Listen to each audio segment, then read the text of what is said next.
gadis yang dikasih Tuhan, biar Tuhan berbicara pada kita saat ini. Tuhan nyatakan janjinya, dan Roh Kudus memampukan kita untuk kita melakukan firman-Nya. Amin. Haleluya.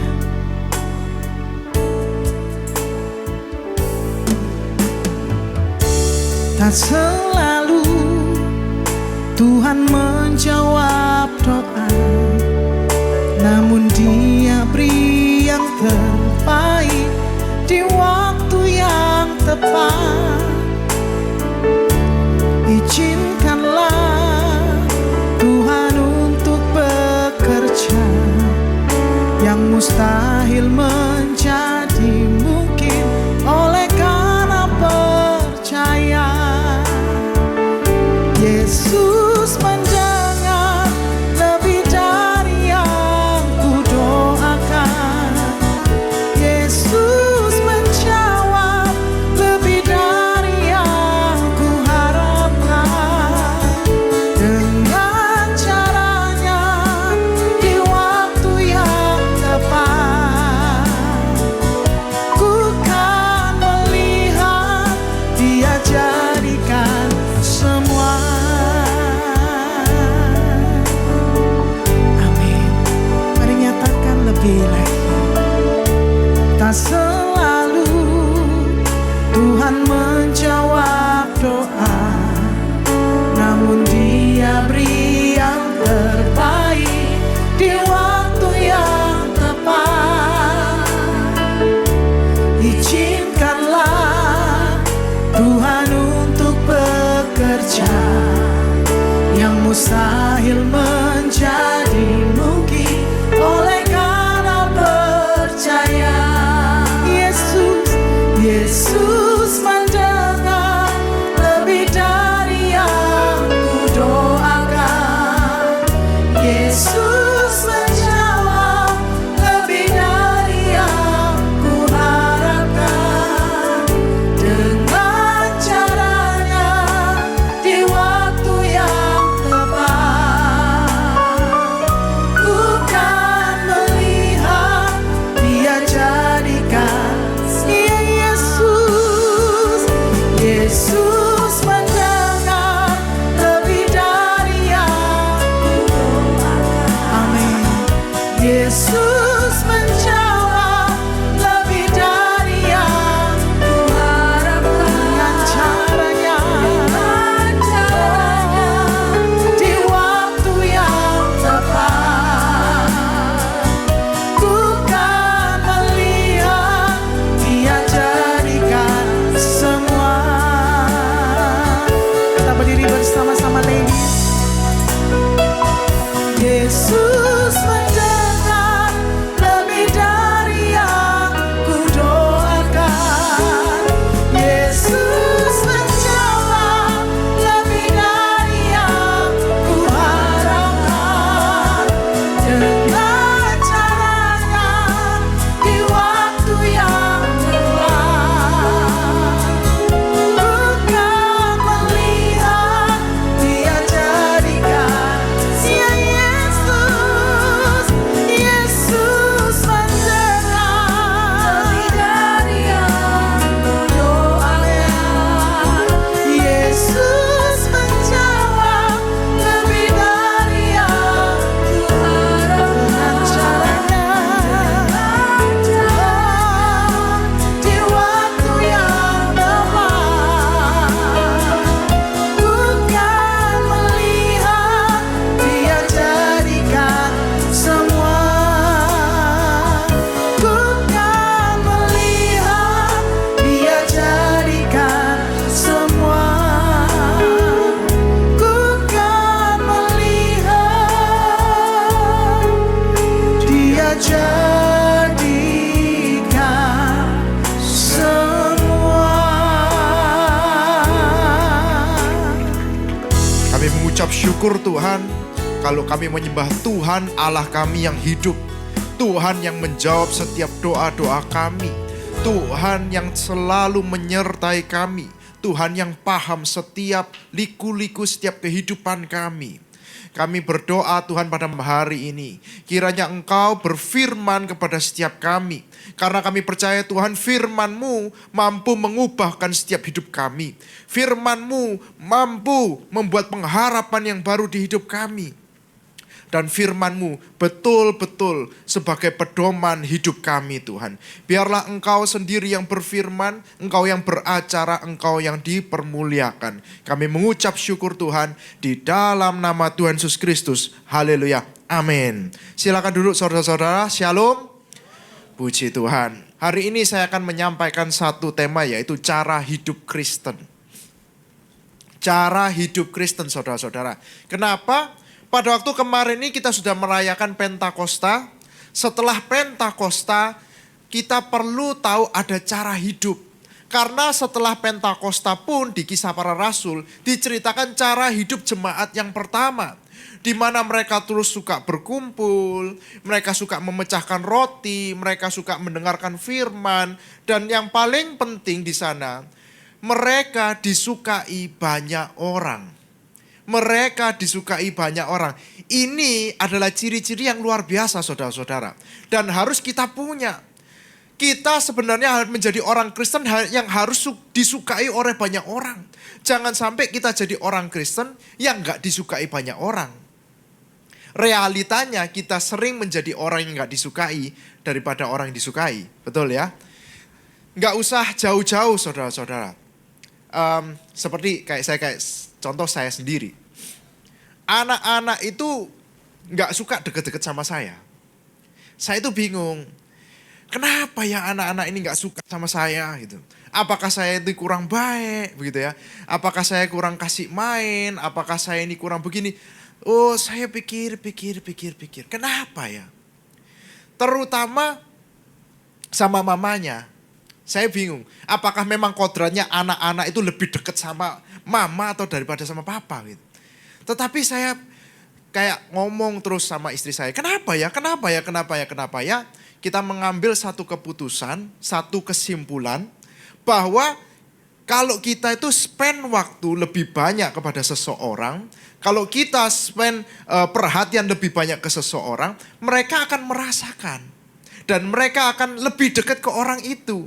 Walaupun kelihatannya kita yang kelihatannya jauh lebih baik, mungkin tidak pernah marah begitu ya. Mungkin yang belikan mainan, mungkin yang ngajak jalan-jalan. Tetapi berbeda dengan orang yang memberikan waktu perhatian. Ini berbeda. Oh begitu ya. Jadi sebenarnya ada cara hidup yang berbeda yang membuat orang itu yang bisa disukai. Dan hari ini kita mau belajar sama-sama saudara-saudara. Cara hidup bagaimana yang disukai oleh orang-orang. Yang pertama adalah cara hidup dengan kasih. Hidup oleh kasih. Kita buka ayat firman Tuhan. Di dalam Roma 12 ayat yang ke-9 sampai 10. Hendaklah kasih itu jangan pura-pura. Jauhilah yang jahat dan lakukanlah yang baik. Sampai sini dulu. Ini perikopnya tentang hidup oleh kasih. Hidup dipimpin sama kasih. Yang pertama, hendaklah kasih itu jangan pura-pura, kasih jauhilah yang jahat dan lakukan yang baik. Seringkali kasih kita itu pura-pura. Seringkali kasih kita itu banyak motivasi. Seringkali kasih kita itu didasarkan dengan dasar yang salah, saudara-saudara. Kenapa bisa terjadi demikian? Kita lompat di dalam Lukas 6 ayat 45, saya bacakan aja. Orang yang baik mengeluarkan barang yang baik dari pembendaraan hatinya yang baik. Dan orang yang jahat mengeluarkan barang yang jahat dari pembendaraan yang jahat. Yang diucapkan dari mulutnya meluap dari hatinya. Saudara-saudara, kita punya doa berkat kan. Jagalah hatimu dengan segala kewaspadaan karena dasarnya terpancar kehidupan. Dan ini betul saudara-saudara. Yang muncul dari hati itu yang keluar. Hatinya baik atau hatinya jahat itu berbeda. Maka dari itu firman Tuhan katakan, kalau kamu punya kasih, kasih itu jangan pura-pura. Kasih itu harus berasal dari hati yang baik. Jangan sampai dari hati yang jahat. Maka dari itu setelah kita dibilang, hendaklah kasih itu jangan pura-pura, jauhilah yang jahat, lakukanlah yang baik. Jauhi yang jahat. Kenapa?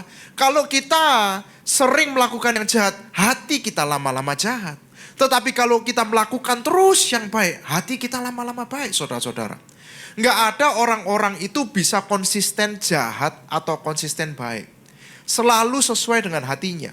Kalau hatinya baik, kelihatannya dia jahat, tapi dia itu baik. Saya kasih contoh. Anak saya itu dinilai orang-orang itu baik.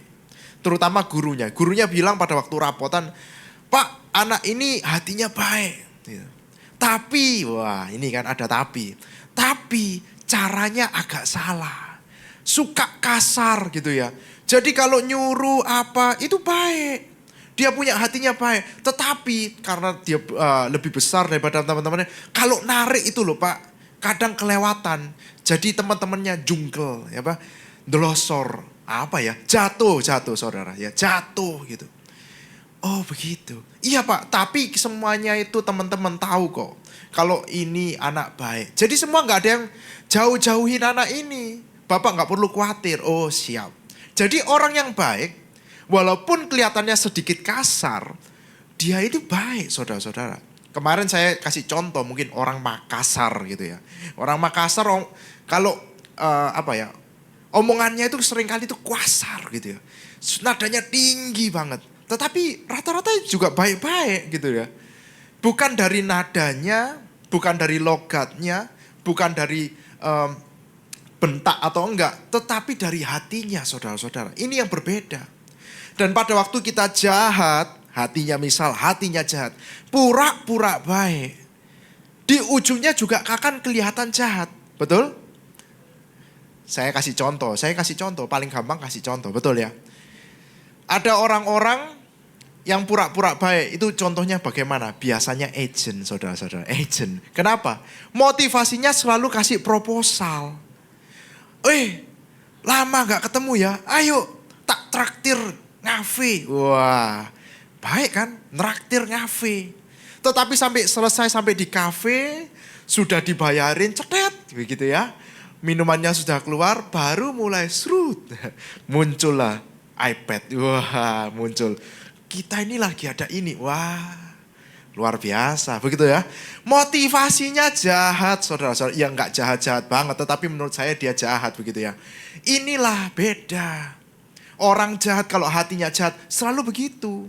Apalagi kalau nawar-nawarinnya yang investasi bodong. Wah ini jahat betul. Betul kan? Ini yang terjadi saudara-saudara. Jadi kalau kita punya hati, pastikan hati ini baik. Dari hati ini dijaga terus. Gimana cara jaganya? Isi dengan sesuatu yang baik. Pembendaharaan yang baik. Berarti yang dikoleksi yang baik-baik. Yang jahat-jahat kita buang. Selalu Pak Fengki bilang kan, hati ini bukan tong sampah, jangan diisi iri. Hati, benci, sakit hati gak usah, dibuang. Yang disimpan apa? Yang baik-baik. Tetapi toh namanya manusia, kita lebih gampang menghafal yang jahat daripada yang baik. Betul ya? Kalau kita melakukan 99 kali baik, 1 kali jahat, orang-orang akan hafal yang jahat.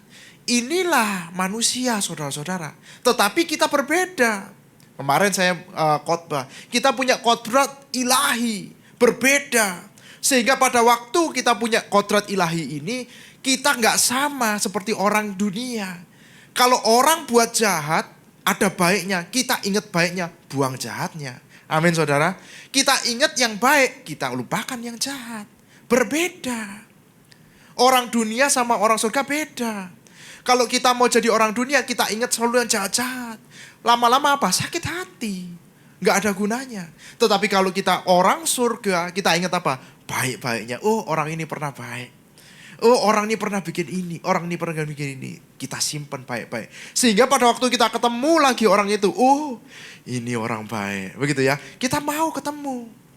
Jangan sampai kita ketemu orang. Wah ini ya dulu pernah begini. Nah ini yang gak boleh saudara. Betul ya. Yang pertama. Cara hidup kita harus cara hidup dipimpin oleh kasih. Lalu yang kedua apa? Cara hidup yang dipimpin oleh roh. Di mana firman-Nya? Kita buka di dalam Roma 8 ayat yang kelima. Sebab Mereka yang hidup menurut daging memikirkan hal-hal dari daging. Mereka yang hidup menurut roh memikirkan hal-hal yang dari roh terus.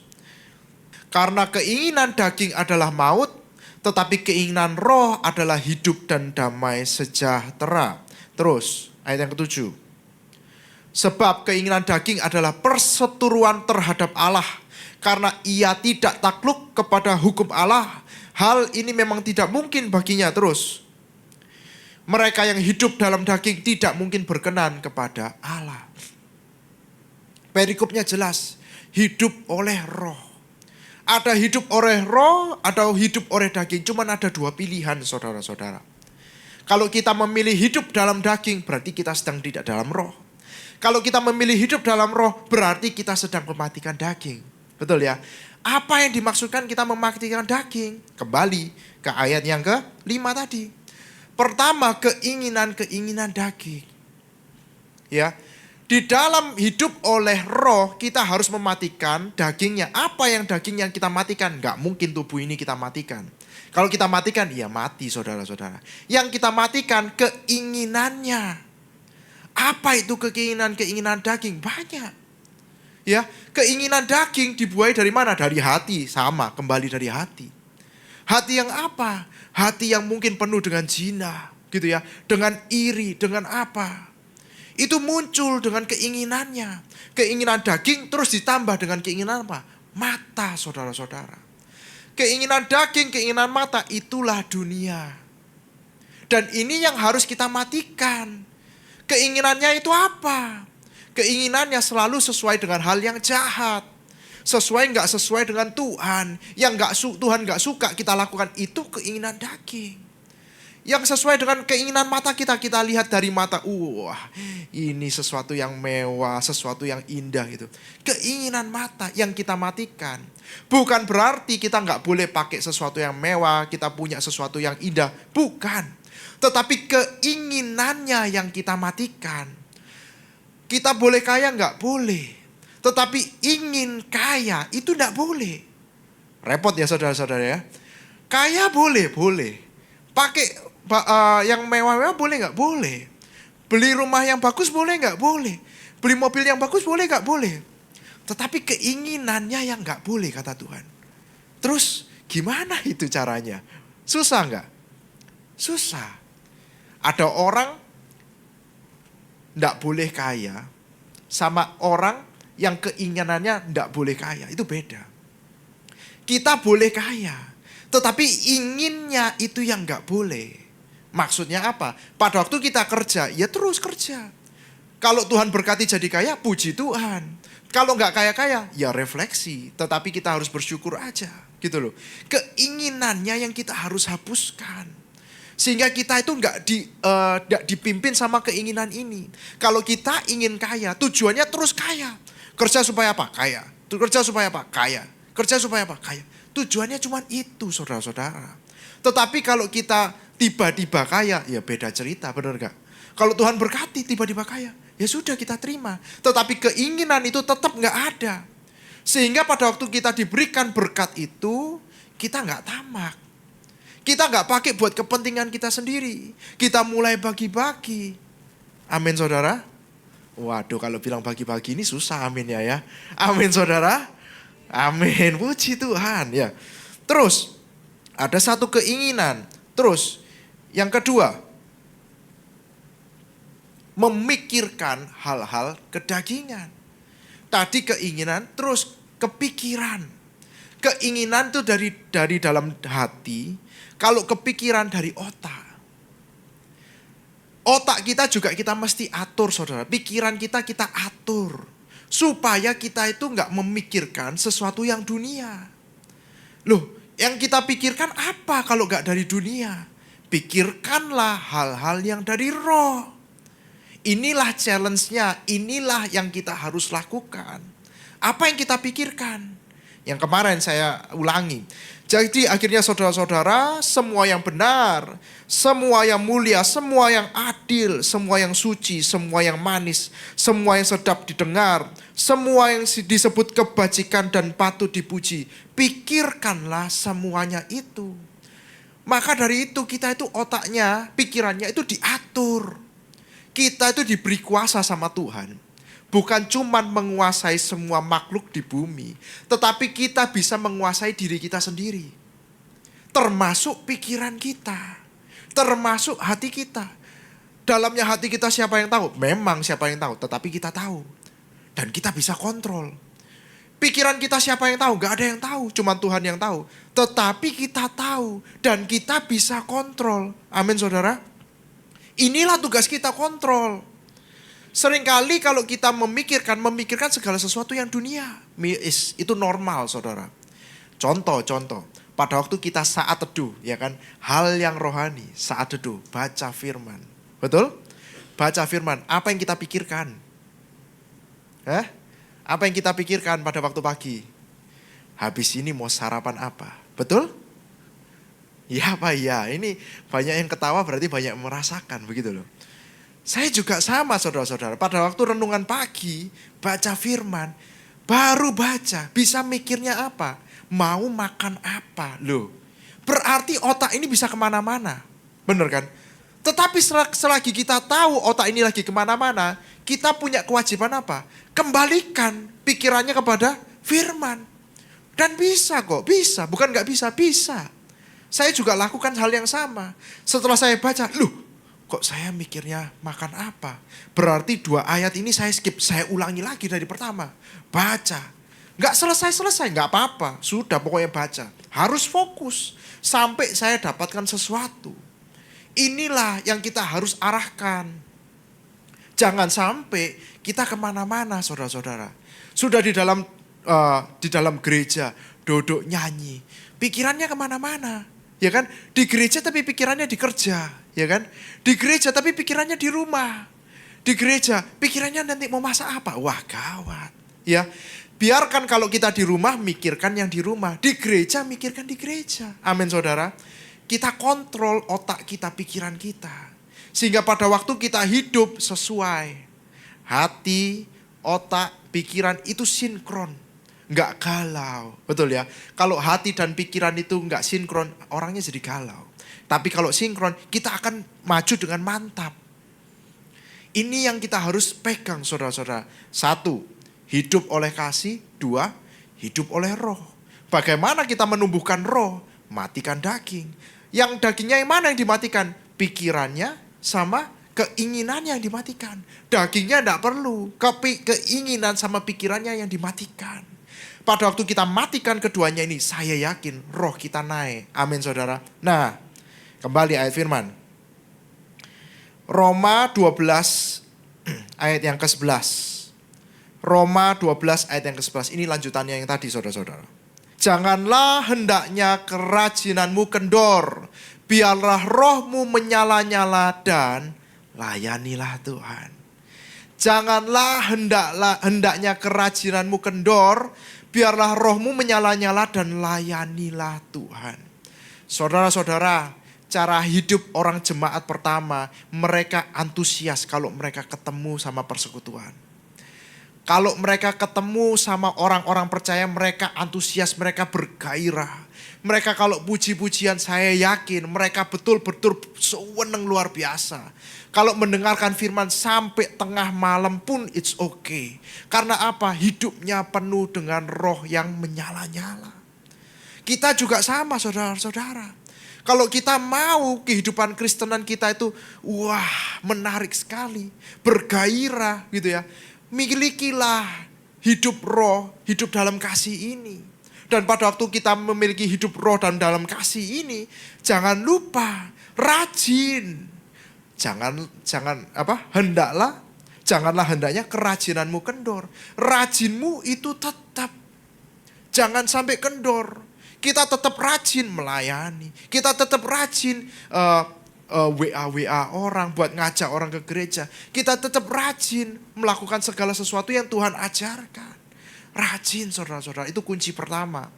Yang kedua, rohnya menyala-nyala. Sudah dijelaskan tadi kan, bagaimana rohnya menyala-nyala, matikan daging. Dan yang paling terakhir, layanilah Tuhan. Sering kali kita bilang, oh aku mau Pak, Kalau saya itu hidup dalam roh, saya suka di gereja keplok-keplok luar biasa, happy saya. Saya dilawat Tuhan, wah luar biasa. Tetapi pada satu titik, pada waktu kita disuruh melayani Tuhan, seringkali kita bilang apa? Enggak dulu, betul ya? Nanti dulu, masih ini, masih itu. Saudara-saudara, ayat yang tadi yang kita baca itu satu kesatuan. Kalau kita rajin, roh kita menyala-nyala, itu pasti melayani Tuhan. Enggak cuman kita rajin doang, roh kita menyalanya, enggak melayani, enggak ada ceritanya. Ini satu kesatuan. Melayani Tuhan itu kepastian, itu cara hidup. Cara hidup dalam kasih, cara hidup dalam roh. Buktinya apa? Pasti melayani. Memang orang yang melayani belum tentu hidup dalam roh dan dalam kasih. Tetapi kalau kita hidup dalam roh dalam kasih, kita pasti melayani. Amin saudara. Apapun yang kita bisa lakukan, layani. Di gereja ini banyak tempat buat pelayanan. Mulai dari usher, ya kan. Tadi saya lihat banyak yang choir, apa. Banyak saudara-saudara. Saya dulu pertama kali datang di gereja, jemaat pertama begitu ya, baru bertobat, langsung ditawari pelayanan saudara-saudara. Kenapa? Karena kurang orang yang melayani. Dan di kekristenan ini lebih banyak yang dilayani daripada yang melayani, betul? Maka dari itu kita mulai melayani. Amin saudara. Saya tutup dengan sebuah kesaksian saudara. Beberapa minggu yang lalu, saya dapat satu teman yang tiba-tiba bilang mau ikut saya pelayanan. Ini enggak lazim buat saya. Kenapa? Selama ini kalau saya pelayanan ya sendirian, enggak ada temennya. Puji syukur, puji Tuhan kalau istri saya mau nemenin begitu ya. Tapi seringkali sibuk. Tiba-tiba ada satu teman tiba-tiba bilang gini, kok aku mau ikut pelayanan sama Koko? Oh ya? Iya. Langsung istri saya nyaut, oh pas. Minggu depan, ini Kojo ini ke Semarang, ke Solo, 4 hari 3 malam, kamu ikut. Wah, teman saya bilang apa? Oke, aku mau ikut. Wah, saya juga lebih kaget. Di antara sungkan, ya kan, ya gimana, tapi ya seneng juga. Akhirnya ikut saudara. Satu teman ini ikut saya, karena saya sungkan saya bilang, sudah aku aja yang nyetir, nanti sampai hampir deket kamu yang setir gitu ya. Karena nanti saya mesti cepat-cepat naik langsung khotbah, saya bilang begitu. Oke, siap. Hari pertama kita cepat-cepat ngebut begitu ya. Kelihatan oke, gak masalah. Sudah gantian saya khotbah, dia datang ikut ibadah, saya lihat ya biasa-biasa. Hari kedua ya kan, saya ajak mulai, ayo kita lari pagi. Wah, saya jujur saudara, mau memberikan contoh begitu ya. Paling enggak lah dia datang gitu, saya kasih contoh yang baik lah gitu. Jangan yang enggak-enggak. Ayo lari pagi, kita lari pagi. Saya tunjukkan, ini sate kambing terenak. Wah, makan sate kambing gitu ya. Terus saya ajak ibadah juga, makan lagi. Hari ketiga, sama. Saya kasih contoh lagi. Hari yang terakhir saudara-saudara pada waktu kita mau pulang. Tiba-tiba dia bilang begini. Kok aku mau jadi pendeta? Waduh, saya bingung. Kenapa kamu mau jadi pendeta gitu? Aku ngeliat asik juga kayak gini. Loh, kok bisa ya? Dalam hati, saya kok gak seperti dia. Pada waktu saya diberi tugas itu setengah-setengah, ngerti ya, setengah-setengah. Setengah iya, setengah enggak gitu loh. Setengah oke, setengah males juga gitu loh. Dia ikut saya, dia bilang aku mau jadi pendeta. Kenapa? Hidup kayak gini nih enak. Saya bingung, saya mulai tanya. Enaknya gimana? Saya melihat Koko ini enggak ada susah-susahnya. Kemana-mana seneng tok. Makan enak, ini enak, semua enak. Saya dalam hati bilang, ya karena ada kamu ya kelihatannya enak. Kalau nggak ada kamu ya ada susahnya begitu ya. Saya mesti tunjukkan yang bagus gitu. Dia bilang, enggak, enak kok. Daripada biasanya enggak, pasti enak. Aku aja yang ngikut, ini enak. Walaupun aku sibuk, aku juga kerja ini. Tetapi ikut yang melayani, ikut ke gereja, cuman begini. Seneng hatiku itu. Bisa gitu ya. Bisa gitu. Saya merenungkan saudara-saudara, saya merenungkan.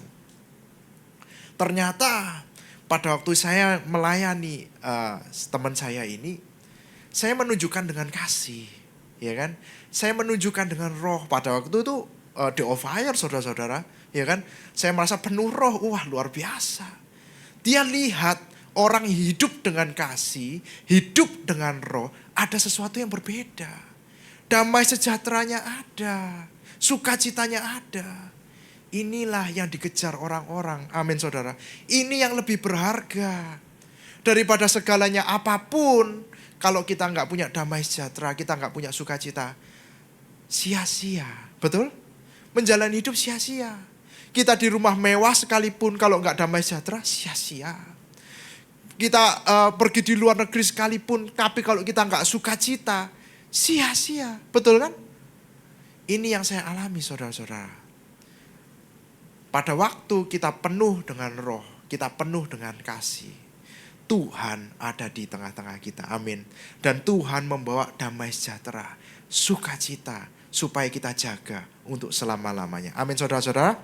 Mari kita bangkit berdiri, kita mau berdoa.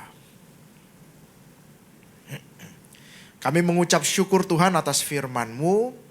Kalau kembali Tuhan Engkau ingatkan setiap kami untuk memiliki cara hidup yang Engkau inginkan Tuhan.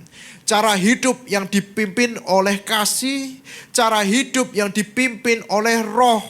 Supaya kami ini semua mematikan setiap daging kami Tuhan.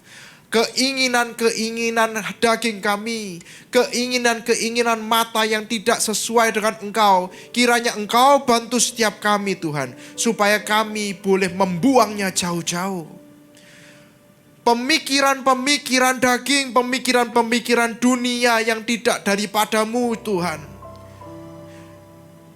Kami mohon Tuhan, Engkau bantu setiap kami untuk buang semuanya Tuhan. Supaya kami boleh fokus kepada perkara-perkara yang di atas.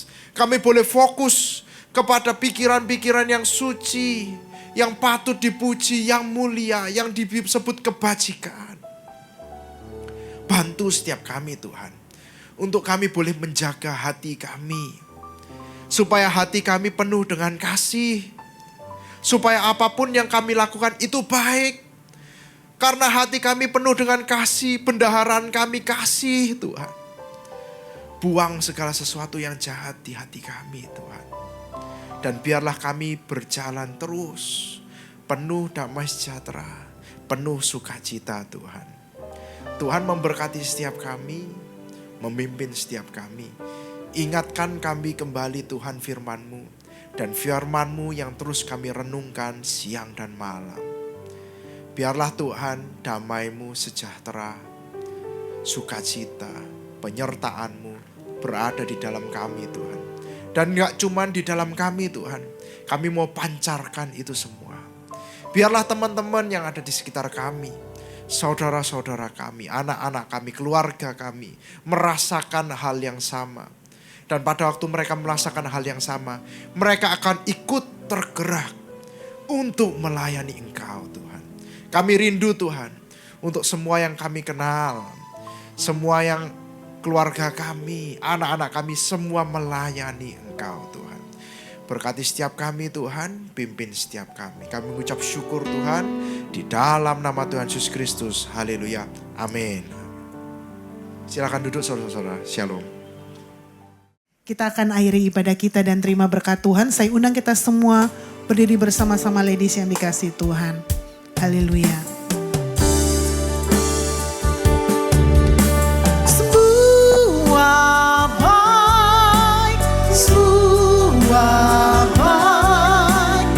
Apa yang telah Kau perbuat di dalam hidupku, semua baik, sungguh teramat baik. Kau jadikan hidupku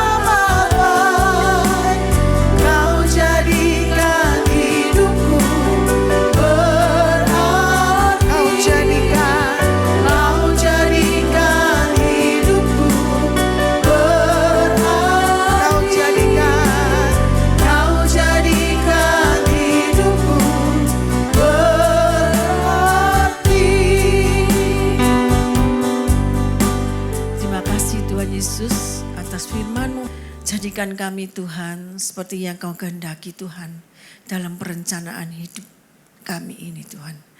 Dan juga Tuhan kami berdoa Tuhan untuk gereja-gereja yang ada di seluruh dunia. Bagi para hamba Tuhan sampai kepada semua jemaatnya. Kiranya Tuhan memberkati mereka semua. Supaya mereka menjadi berkat dan berdampak. Sehingga gereja di seluruh dunia dipenuhi oleh jemaat yang mencari Tuhan dengan tulus dan takut. Buat semua hamba Tuhan dan gereja bersatu, rukun dan tidak terpecah-pecah. Supaya dunia percaya Yesus adalah Tuhan bagi kemuliaan Allah Bapa. Demikian juga untuk gereja di mana kami Engkau percayakan untuk menggembalakannya, yaitu gereja Blessing in the Spirit. Mari tegapkan tangan kita di dada. Untuk menerima berkat itu pasti, tapi menjaga hati itu jauh lebih penting. Jagalah hatimu dengan segala kewaspadaan, karena dari sanalah terpancar kehidupan. Jemaat yang dikasihi Tuhan, jadilah berkat dan terimalah berkat rahmat anugerah dari Allah Bapa di surga, di dalam Putra Tunggalnya Yesus Kristus, dan di dalam persekutuan dengan Roh Kudus yang menyertai kita mulai hari ini sampai selama-lamanya. Mari kita tutup doa Bapa kami bersama-sama. Bapa kami yang di surga, dikuduskanlah namamu, datanglah kerajaan, jadilah kehendak-Mu di bumi seperti di surga. Berikanlah kami pada hari ini makanan kami yang secukupnya, dan ampunilah kami akan kesalahan kami, seperti kami juga mengampuni orang yang bersalah pada kami. Dan janganlah membawa kami ke dalam pencobaan, tetapi lepaskanlah kami daripada yang jahat. Karena Engkau yang punya kerajaan dan kuasa dan kemuliaan sampai selama-lamanya. Amin. Tuhan Yesus memberkati.